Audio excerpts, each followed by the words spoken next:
We have been in Siquijor for only a few hours, but we're ready to dive. And here's Kai from Apo Dive.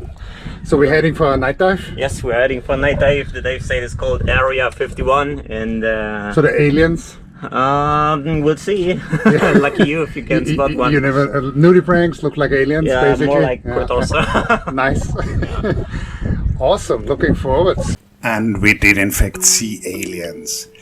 Look at this small cuttlefish. This is of course a cephalopod, a relative of the squid and octopi, and it very cleverly takes advantage of the spines of this large Diadema sea urchin. And it does this in two ways.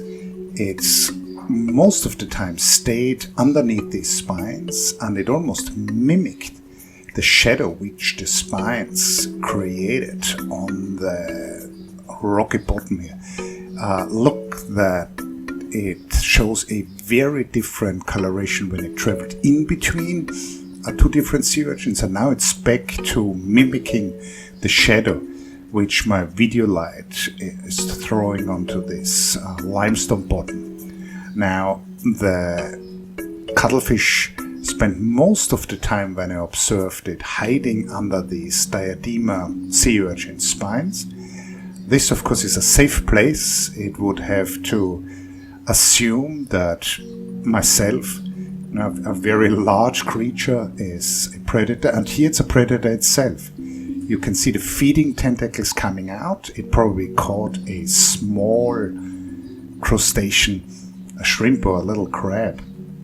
So these are very effective predators. They grow very quickly, and then they typically mate only once, and then they perish. So their life is divided between a phase where they're eating as much as they can, they're hunting as much as they can, and then once they're big enough, there's a single mating event. They produce eggs and they produce offspring, and then they would die. Now, these animals survive on the reef by means of their intelligence, and I'm not sure if this strategy of hiding underneath the Diadema, the sea urchin spines, has officially been described in the scientific literature. It's a curious observation. It's one of these things which you discover when you're a good observer, which I think I am, and when you're diving a lot with a camera. And this is not going to revolutionize marine biology, but I think it's nevertheless a very interesting observation. So again, here the cuttlefish is really taking advantage of the safety of these spines. In a single night dive, I saw this with two different individuals, so two cuttlefish were doing the same thing, a couple 100 meters apart. And yeah, these sea urchins are very common on this limestone bottom in Siquijor, and the cuttlefish must have learned to take advantage of that. Very clever. Again, it shows what exceptional animals, particularly what exceptional invertebrates these cuttlefish are. This was not the only cephalopod which we observed on these night dives in Siquijor. We also saw a wonderpus, which of course is an octopus. It's a close relative of the mimic octopus. Both of these are capable of mimicking other inedible or spiny or venomous marine animals like lionfish or sea stars. And this wonderpus here is hunting. So look how it's using the webbing between its arms to cover the bottom and to keep small crustaceans from escaping. So it's almost forming a basket, a little fishing net. Very curious animal. Again, you see how it's crawling over the seafloor and how it's really probing for prey. Again, this is an animal which is successful because of its high level of intelligence.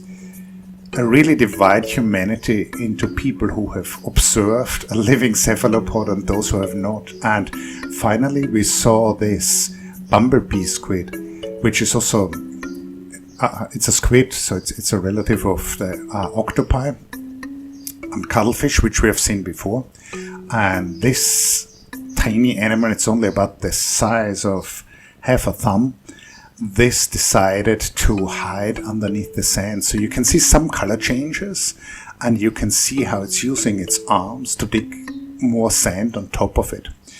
Very interesting to observe this evasive strategy. So I hope you have enjoyed this excursion into the world of cephalopods.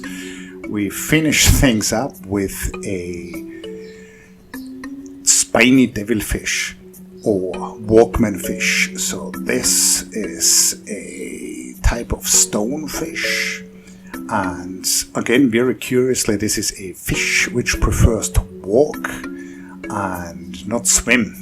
And the dorsal fin spines, these spines sticking up, these are actually very venomous. So you're definitely in for a couple of really painful days if you touch these with your hand. And